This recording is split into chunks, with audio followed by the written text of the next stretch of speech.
Welcome to Reading Between the Reels. I'm Matt Leader. And I'm Craig Dickinson. Today on the show, we have some audio from a special Zoom session we did between my classes, and we had a couple guests. We had Aaron Harris from Star Wars Reactions and Thomas Riddle from Imagineering Education. He's one of the co-founders of Adventures in Learning with Indiana Jones and, of course, Star Wars in the Classroom. And both these guys were kind enough to Zoom in, like I said, and share a conversation with our kids, took questions from each of the students in the class and provided some really interesting responses. So we hope you enjoy. Morning, Aaron. Hello there. Hey. So I've got a little bit different setup today. We're doing it like a con. So I've got boom mic here, and they're in the line. They're just going to come up and ask. They can see you can see them, ask a question, and then they're going to circle back through if that works. Love it. Perfect. Okay. Go ahead. Do you think Jar Jar Binks is a Sith Lord? If he is, it is the greatest con pulled on fans ever. He's got the potential for it, but I just think he is a lovable doofus. So a question from The Empire Strikes Back. Why do you think Han went back for Luke when he was missing? Luke and Han kind of have a brotherly relationship, and doesn't matter how long what kind of fights you have or disagreements you have or anything, you're always going to be there for your brother. And I think that's the case with Han. He just knew Luke was in trouble, and even though he had his quarrels and wanted to get away, he had his stuff to do, he put it all on hold just to help Luke. So that's why I think he did. Well, honestly, that also seems like another sign of his character as being more like an anti-hero rather than just like a villain, because like he's opening up to other people, you know what I mean? Mm-hmm. Absolutely. It very, very well could be.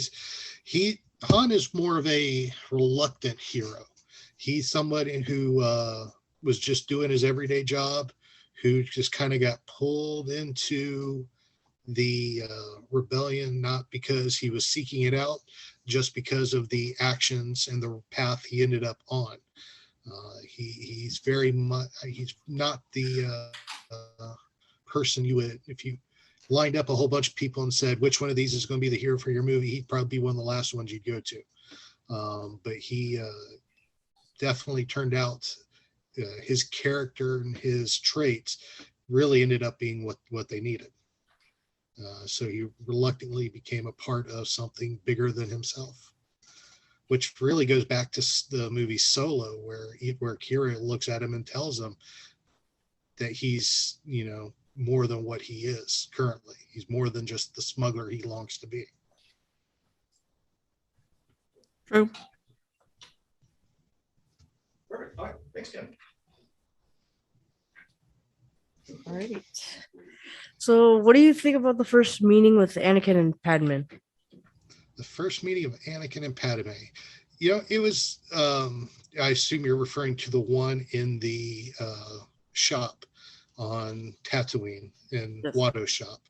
It was a good introduction to the characters. It was simple. It was sweet. It was funny to see little Jake Lloyd hitting on her. I'm sure he heard that pickup line somewhere from some other pilot he's hung around with at some point. So I just thought it was a real cute scene. It was really good. It was a nice introduction to the little Anakin character, and unlike some people, I really liked him. He the little guy grew on me. Yeah.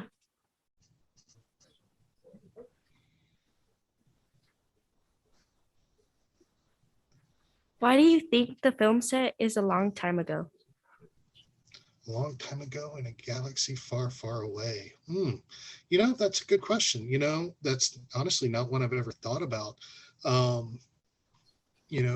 lot of, when George Lucas was developing these stories, a lot of his inspiration came from stories that were being told at that time.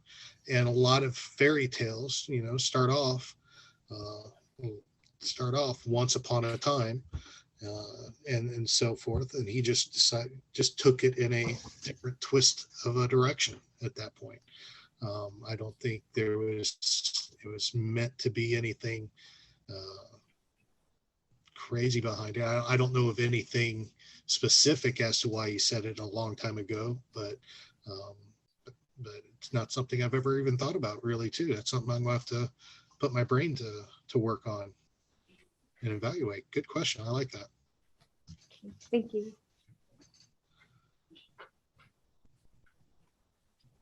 In Revenge of the Sith, how do you think Obi-Wan feels as he duels with as the duel with Anakin begins?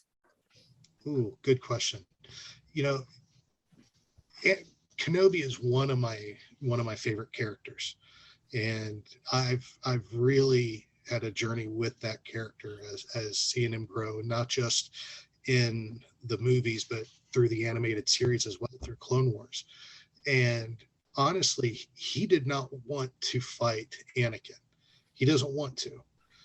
He wants Anakin to come home. He wants him to come back to the light side. He's a brother.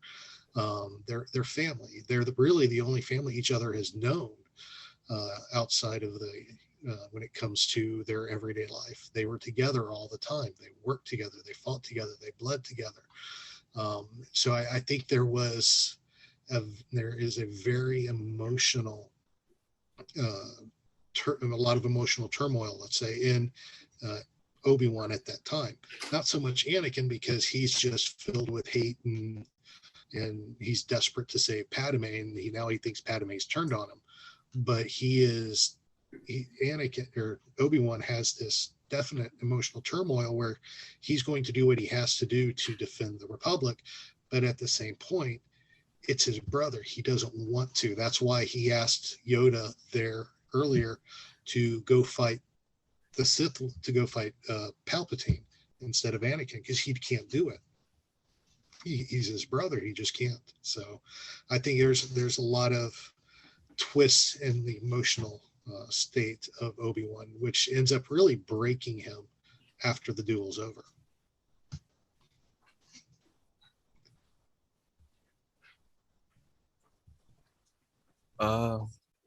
For the Return of the Jedi, when the Emperor states that everything is going according to plan, is it true, and does it go to as planned?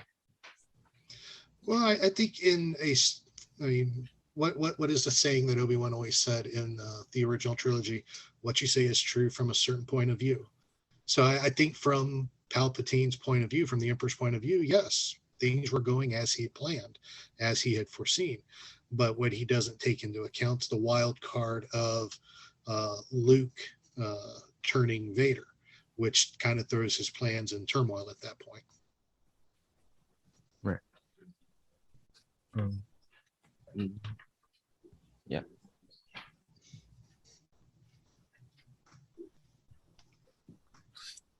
What's the significance of a lightsaber and not a blaster?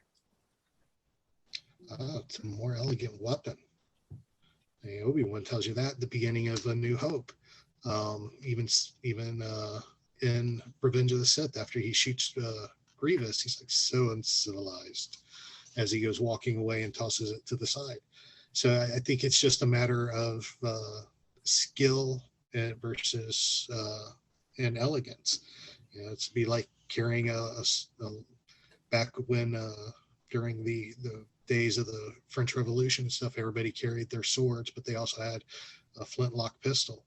I mean, they could use a flintlock pistol, but the real win was with the sword, because you can dominate more with the sword, because you have to reload the pistol. You have to make sure you have enough shots. The sword is going to be a little bit more elegant, a little bit more durable and long lasting in the fight.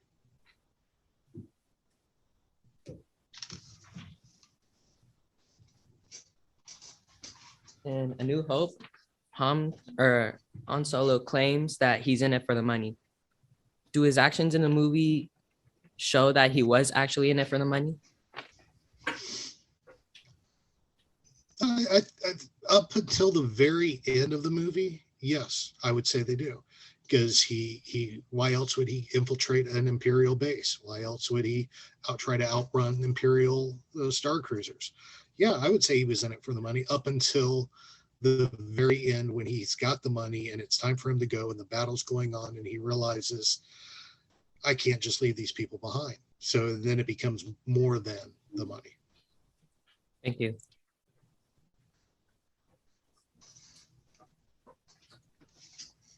What do you think of the way Han and Leia interact? The ultimate love story. They are a unique couple. Two different. I mean, they come from different worlds, different upbringings, and the way they quarrel and nitpick at each other. It's obvious they liked each other from the beginning. So I think I liked how it was written. I liked how they interact. I like how they how things just worked out for them, because it wasn't one of those foregone conclusions that they would end up together, but it was well played and well designed, and I like their little nitpicky at each other, their little flirtatious side, as you could say.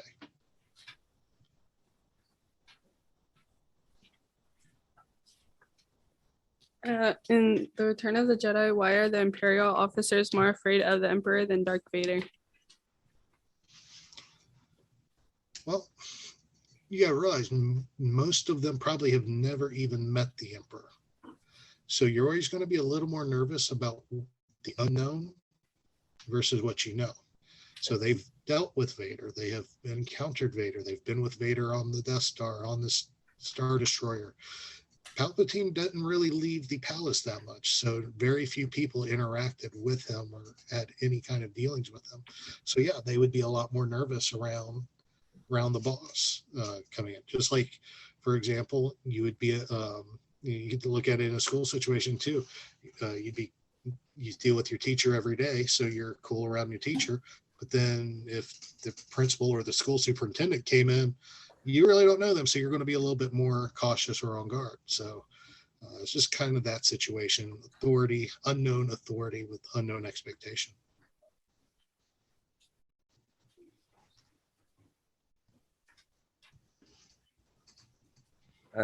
Which do you feel is most important, testing a potential Jedi's feelings or abilities? That is a deep question. With the Jedi, they always took their younglings at a young age, so they had more time to emotionally control. Essentially, is what they did: emotionally manipulate and control them. So I think it's a matter of you can teach skill, but it's harder to have somebody control their emotions. So I think gauging somebody's emotional level is more going to be a little heavier on the testing side than their skill, because their skill they can pick up and they can learn and they can hone it. But if you can't control your emotions, you're going to struggle and be at a higher risk to fall to the dark side. Thanks. It's okay. Why is the Emperor obsessed with Luke taking Darth Vader's place? Well, like most people, he's looking for the next best thing. Anakin, aka Vader, was the strongest Jedi at that point, and he was able to move the Emperor's agenda along to a certain extent. Now he's got Luke there, and he senses now that Vader is somewhat torn now that he has found his son, but he also can sense that Luke is there teetering on the edge as well. And if he can push Luke over the edge, he's got the potential to become an even more valuable asset, because then he can Luke's training is limited, but he can train him up more in the ways he wants him to go, as in dark side use. Thank you. If Mace Windu and Yoda went into a fight, who would win? Oh, good Lord. Wow. Mace Windu versus Yoda. That would be one I'd like to. If Disney ever does a what if for Lucasfilm, that's what I need to see. As good as Mace Windu is, you got to go with the 900-year-old green guy. He's just something about him and his connection to the Force that I think he would just put him over the top on Windu. It'd be a good fight. It'd be a close fight, but I think Yoda would eke it out there at the end. Thank you. You're welcome. Good question, by the way. Hi. Hi.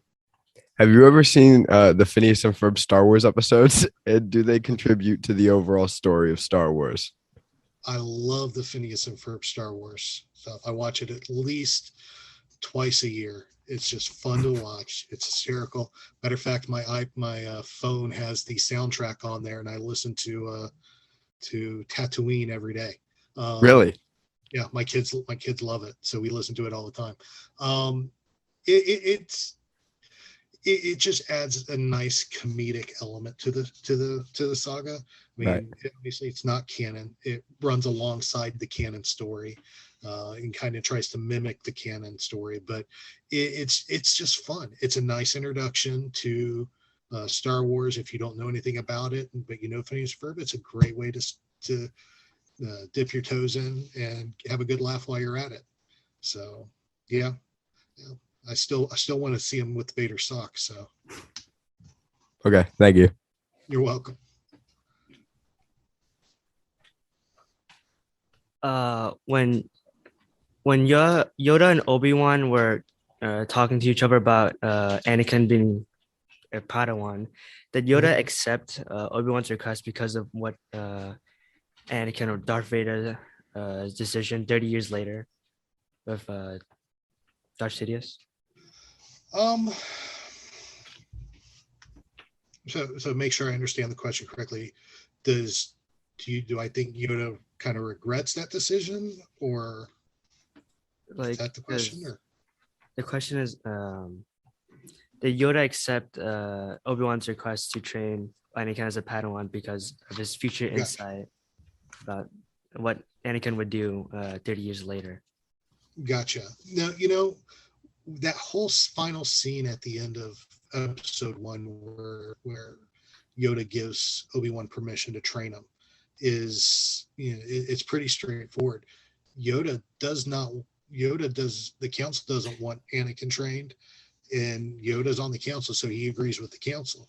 The only reason Yoda let him train Anakin is because he knew Anakin was going to get trained one way or another. Obi-Wan promised Qui-Gon he was going to do it. He said he sensed Qui-Gon's defiance in Obi-Wan. So whether he approved it or not, it was going to happen. And by approving it, he and the council had a say in how he would be trained. So I think it was more of, we don't want to, but just so we can be involved, we're going to let you, type of deal. And I don't think down the road it would be an interesting thing to explore whether or not Yoda had any regrets on that. But I think overall it was a darned if they do, darned if they don't type of situation. So thank you. Yeah, good question. In The Empire Strikes Back, what do you think Yoda means when he says the cave only contains what you take with you? So the cave scene is probably one of the best scenes in the saga. When it comes to that cave, it's going to the dark side is going to use everything you have to test you, to turn you, and everything it takes. So by going in, he wasn't necessarily, I don't think, only referring to the lightsaber or his weapons, but he was also referring to what he's taking with him in his mind. Is he emotionally set? Is he focused enough to face the dark side like he would be doing in that cave? So I think it was more of a broader picture than just the weapons he carries with him. It is the emotional and mental state that he goes into the cave with. Because by carrying the weapons, you're preparing yourself for the fight. If you don't go in unarmed, you're not looking for a fight. So there's that mental state and emotional state that you have to be prepared when you walk into a situation like that. Okay, thank you. You're welcome.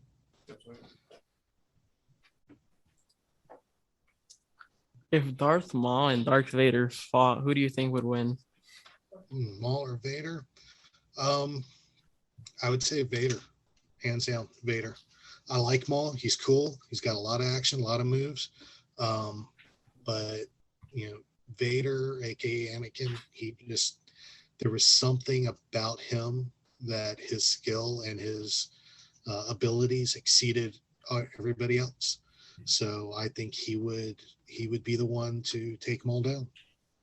Okay, thank you. Obi-Wan beat Maul. Anakin, Vader definitely could.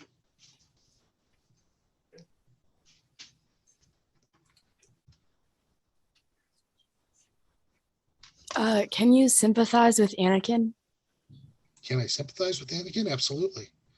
Absolutely. He doesn't go looking to be evil. He's looking for ways to save the love of his life. He's lost his mom. He held his mom while she was dying. He's had the same visions of Padme passing away. And if you expand that further into some of the animated series, he's had his Padawan, his training is almost like his little sister walk away from him.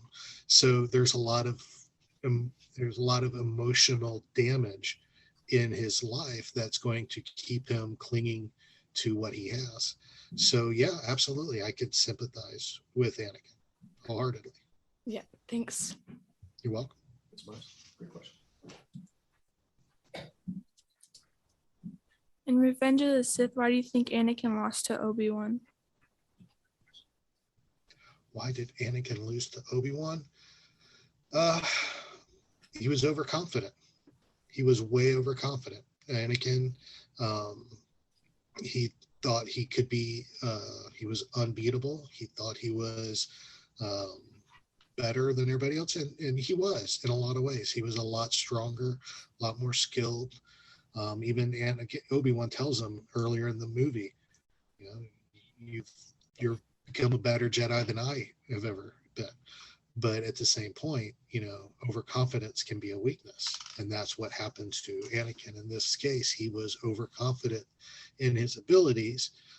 Even though Obi-Wan had the high ground, he was confident he could overcome that. And it cost him two arms and two legs.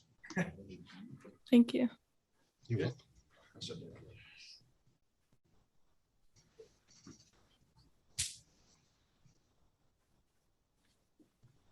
Why can't the Jedi tell who Darth Sidious is? Ooh, good question. And actually, I just read an article on that. It's actually it really doesn't talk about why they couldn't detect them in the show or in the movies, but in Legends, it's well discussed, and in the extended universe, where the Jedi Temple is on Coruscant was built over a dark side temple, so a Sith temple. So they put temple on top of it to quench the dark side, but over time they just got lazy.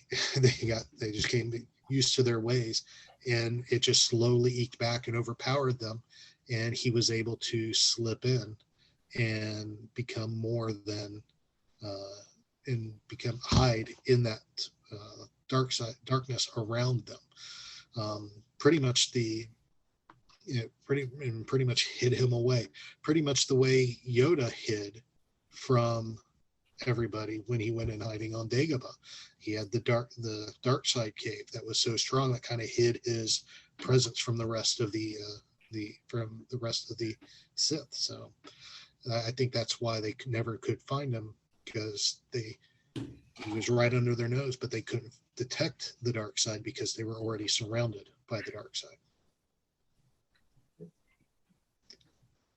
So, Aaron, I want to respect your time. Do you have time for one more question? Bring it on. Okay. Why is the film called The Phantom Menace? Why is the film called The Phantom Menace? Because the menace is in the background the whole time, pulling the strings. Palpatine. He's in the background. He's pulling the strings. He's orchestrating what's happening, and nobody sees it. Nobody knows what's going on. Nobody sees it. Nobody knows that he is pulling the strings to a master plan that ultimately we see fulfilled at the end of Revenge of the Sith. Thank you. You're welcome. Okay, Aaron, I just want to thank you so much for joining us today. No, We really enjoyed pleasure, it. my friend. Anytime. Yeah. All right, we'll talk again soon, my friend. Thank you. Talk to you later, buddy. Take care. You do. Hey, Thomas. Hey, Craig, can you hear me okay? Yeah, I can hear you great. Can you hear us? Yeah, that's perfect. Cool. Great mic. Yeah, so we're gonna do it kind of convention style. I got them lined up, and they'll come up to the mic and ask a question. We did just one round already, so they know the protocol. They're ready to go ahead and go through that. If that sounds good to you. Yeah, let's do it. Let's jump. Cool. What do you notice about the way Jedis are portrayed in the film? Oh wow, which film? The Phantom's Menace. The Phantom Menace. Well, they are really portrayed. We see them here really for the first time at the peak of their power, and we see them as the galactic peacekeepers that they are, and they are. One thing that strikes me about the Jedi and Phantom Menace is that you're starting to get the sense that they are. I don't want to say arrogant, but very confident that they really are self-assured, and that really is what we see later in the film is a detriment, because they are so confident in their abilities at this point, and that everything is under control, that this Phantom Menace has snuck right under the surface, right underneath their noses, and really infiltrated them. And they never even saw it coming. That's one reason I really like in Revenge of the Sith, when Yoda, pretty much says, we have failed. How could we let this happen? It's just right here. And he says, I was so blind. And that's really what happens when we let when we become too sure of ourselves, we do get blinded to our weaknesses. And so we need others to be around to kind of point out our blind spots. But I love seeing the Jedi, though, when they're really at the peak of their power, and just how imagine what it was like during the old Republic. So great question. Thank you.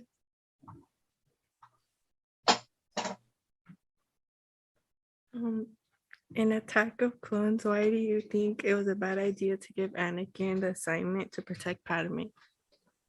Oh wow! So that's almost like the hen. It's an old saying, old farm saying. It's like letting the hen guard the chicken coop, because you know exactly what, or hen. Goodness, letting the fox guard the chicken coop. Sorry. Because you know exactly what that fox is going to do with those hens in there.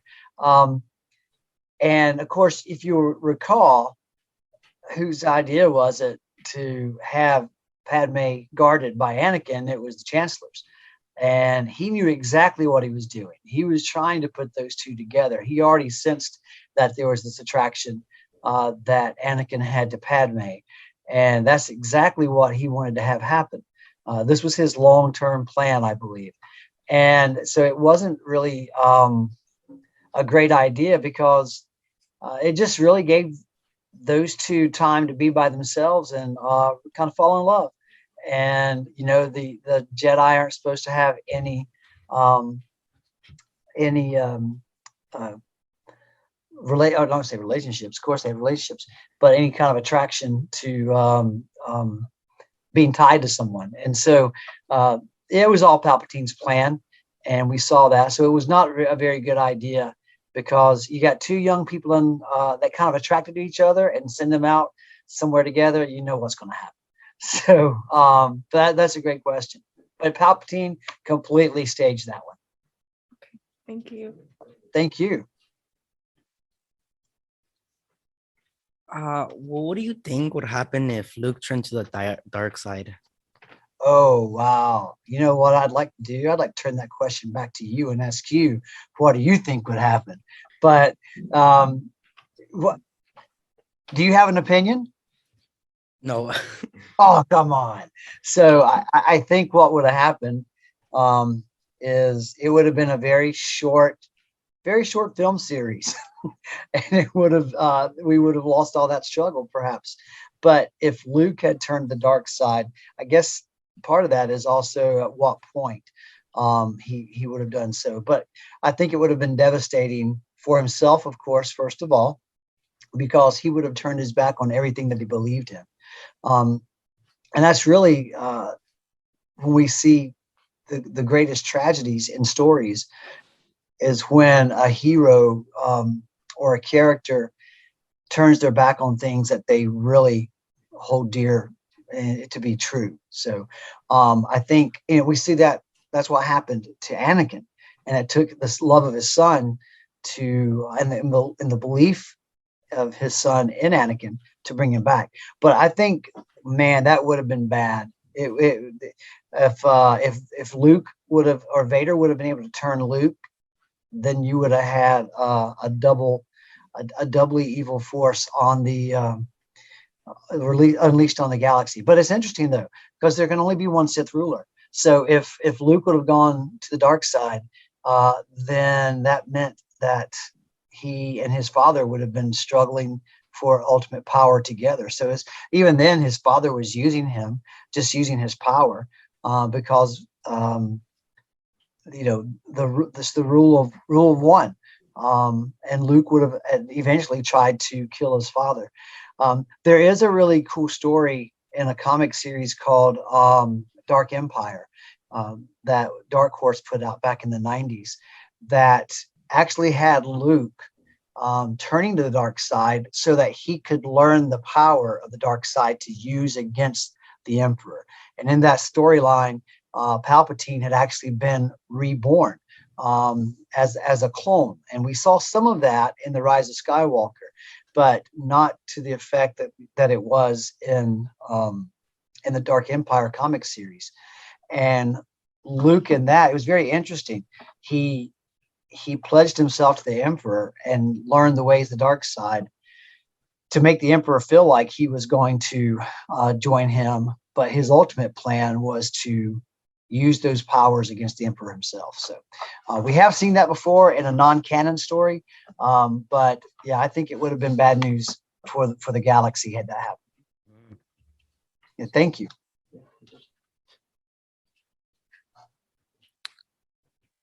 So, do you think Star Wars would be as successful as it is if The Phantom Menace was the first Star Wars movie to be released? Oh, man, what a great question. I think it depends on when it was released. Had that movie been released in 1977,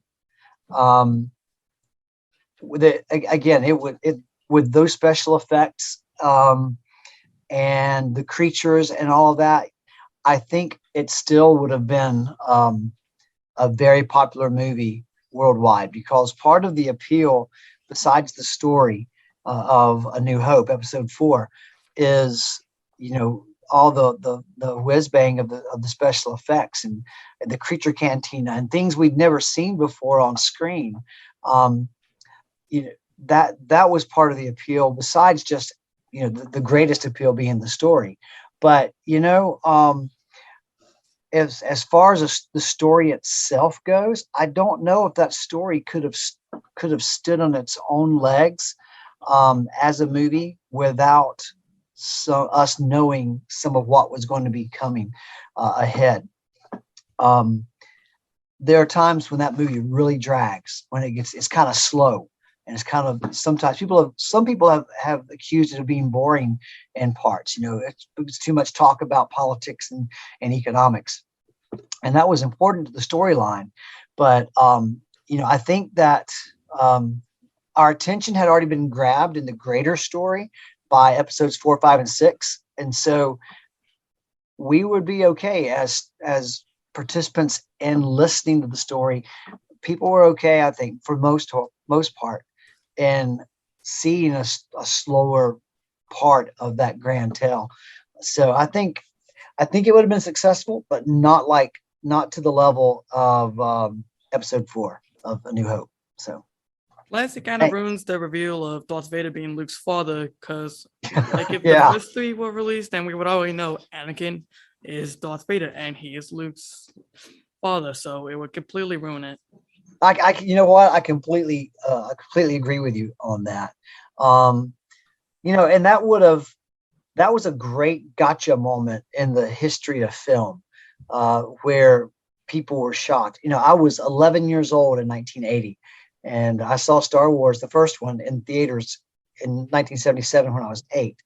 And as an 11-year-old boy, I remember my mind was just like, I was like in a spin, because I loved Luke Skywalker. I loved those stories and those characters and all. And then I remember talking with my mom and dad on the way home. Vader's lying. He's not really his dad. He's just trying to trick him to join him. So there was a lot of people that were like that. There was conversations. Is he really his dad or not? So that's a great point. You're right. It would have ruined that part of the story if we'd known from the beginning that that little boy was going to grow up to be Darth Vader. Hey, thanks.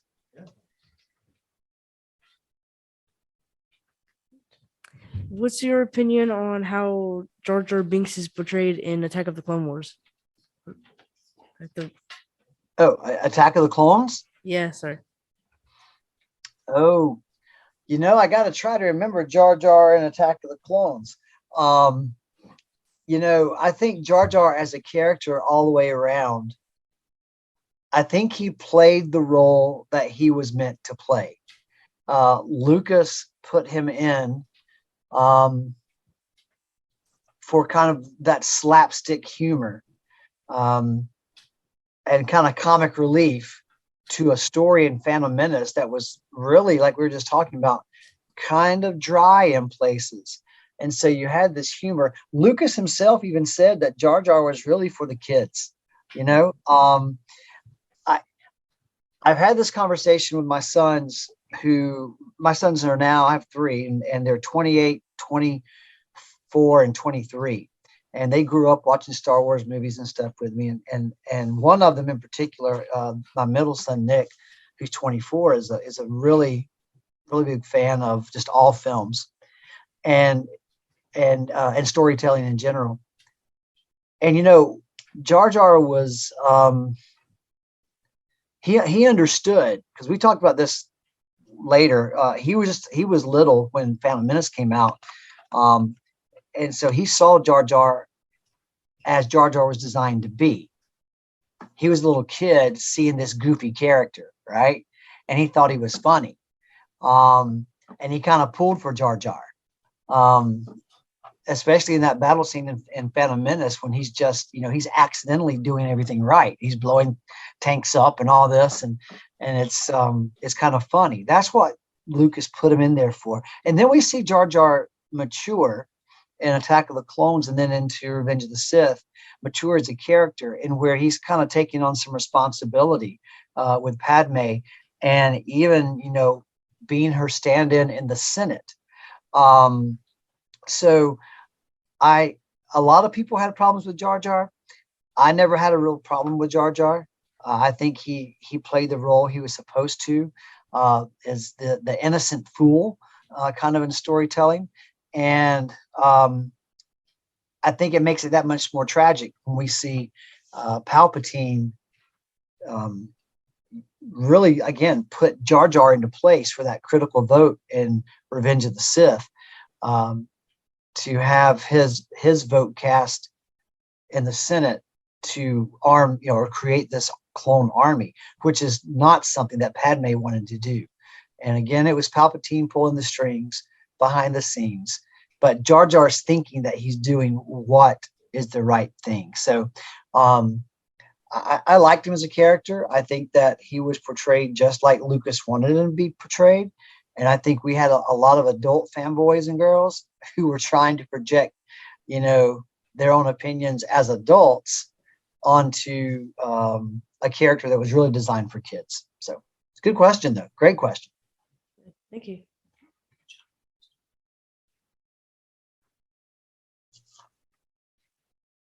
Do you think Padme has really been in love with Anakin the whole time, or do you think she's just reacting to the death sentence? Oh, wow. That's a good question, too. Craig, these kids are knocking it out of the park, guys. Wow, these are great questions. Do I think she's really in love? In Phantom Menace, I think she kind of course, they were super young, right? And so in Phantom Menace, I think she was that almost role of big sister, babysitter type, towards him when she makes that little, or he makes that little thing for her. But, she's trying to take care of him because he's all frightened and everything. And again, he was just like 9 years old, and she's just a few years older. And so, no, I think they're just like, she felt this kind of protection towards him. But, as you grow older, and you spend more time with people, especially if you already have this kind of connection with someone from a younger age that they knew each other as kids. I have friends that are adults that are married and have been married a long time, and they first knew each other when they were in elementary school. They weren't like little boyfriend and girlfriend or anything, but later in life, they kind of knew each other all through school. And then at some point they were like, oh, well, hey, I kind of like you, and then from there, they begin to fall in love. So I don't think from the beginning there was that. I think that she did by Attack of the Clones. I think she saw Anakin had grown into this handsome young man. She, by what we can tell, lived in kind of isolation from other people, much of her life in isolation in relationship. I don't think she had much experience with relationship at all either. I mean, she talked about this one little boy, one young man, in Attack of the Clones with Anakin, about, she kind of had a crush on this guy or whatever, and Anakin kind of got kind of jealous. But for the most part, I think she didn't have much experience with all that either. And so I think she just kind of fell head over heels for this handsome young man. And I think they really fell into it, or she fell into it. I think he had a crush on her for a long, long time. Until it just, it really became an obsession. And that's what, again, I think Palpatine wanted, because he knew that if he became obsessed with something, a commitment, to attachment, that's the word I'm looking for.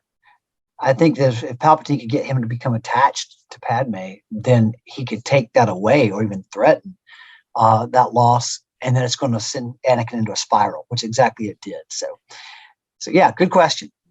Thank you.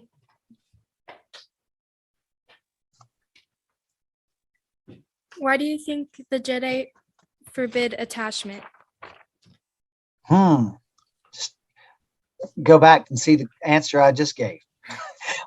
Because I think no, I think that's the reason. But let me give you a better answer than that. The Jedi were created to be sort of these warrior monk types. Okay, so somebody who had dedicated their life to focusing on their faith, and their commitment to serving others, much like a priest, a modern day priest, or Buddhist monk. There's monks of any type of religion, and that was the inspiration for the Jedi for Lucas, is that there were these kind of there were these. Excuse me, guys, I'm at work. I had to turn that down.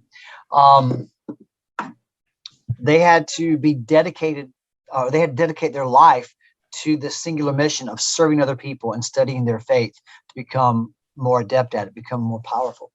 And so if you were to become attached to something, then that's going to distract you from your mission at hand.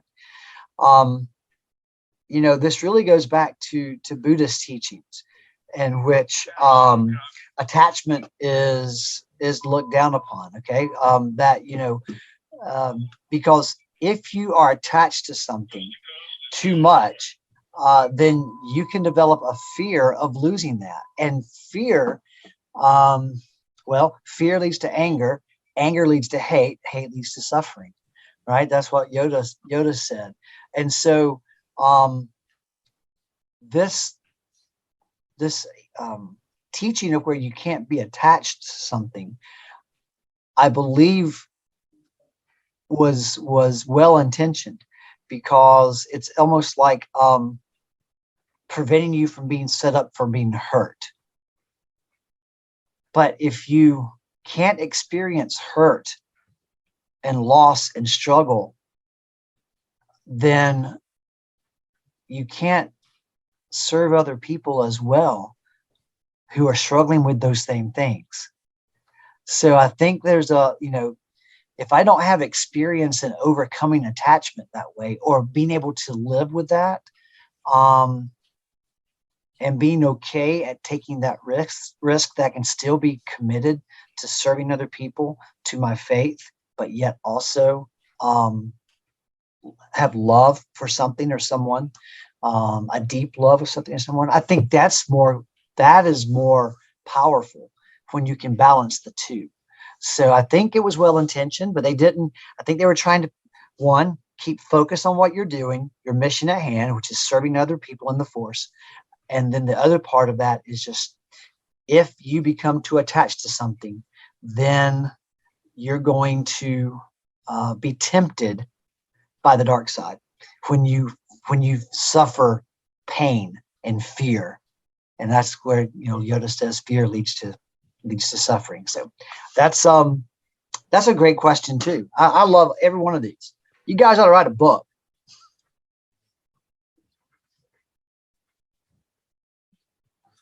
Who do you think has a better partnership, Qui-Gon and Obi-Wan, or Darth Sidious and Darth Maul?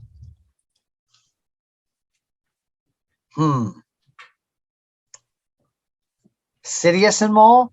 Yeah. Or Qui-Gon and Obi-Wan?